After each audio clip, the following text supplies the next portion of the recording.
Globe Earthers are taught that the reason the North Pole star cannot be seen from southern locations like Australia or New Zealand is because it is hidden behind the supposed curvature of their globular Earth.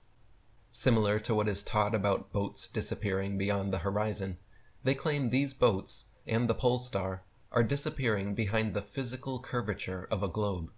and insist if the Earth was truly a stationary plane, that Australians should have no trouble viewing Polaris. The fact of the matter is that all stars positioned north of a southbound traveler gradually decline overhead the farther the observer travels southwards, just as all stars positioned south of a northbound traveler gradually decline overhead the farther the observer travels northwards. Likewise, all stars located north of a northbound traveler gradually rise overhead the farther the observer travels northwards,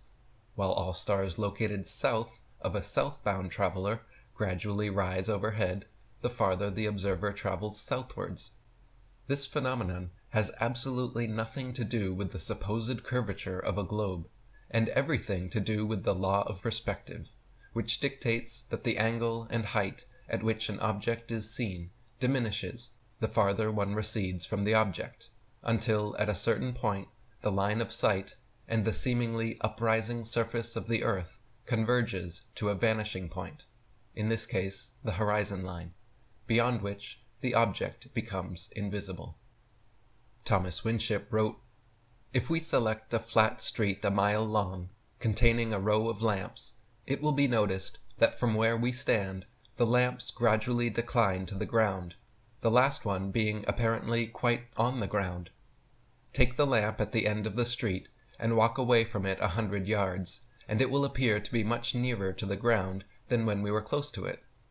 Keep on walking away from it, and it will appear to be gradually depressed until it is last seen on the ground and then disappears.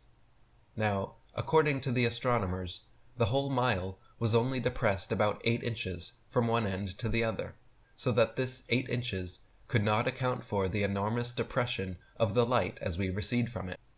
This proves that the depression of the pole star can and does take place in relation to a flat surface, simply because we increase our distance from it,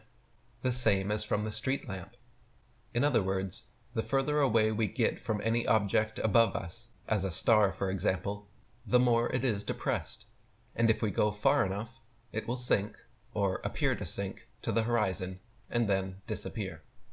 Furthermore, globe earthers always mention visibility issues specifically with Polaris, because it can only be seen by observers north of the equator, which could seemingly fit their narrative of disappearing due to curvature. Many other stars and constellations, however, are visible for a much wider spectrum of observers, far beyond what would be possible on a globe. For instance, Ursa Major, very close to Polaris, can be seen from 90 degrees north latitude, the North Pole, all the way down to 30 degrees south latitude.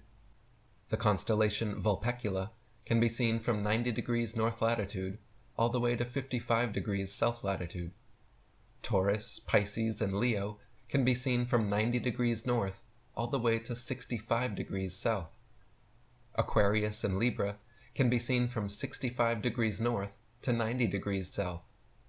The constellation Virgo is visible from 80 degrees north down to 80 degrees south, and Orion can be seen from 85 degrees north all the way to 75 degrees south latitude. Observers on a ball Earth, regardless of any supposed tilt or inclination, should not logically be able to see this far, and once again, rather than the declination of the pole star proving the globe,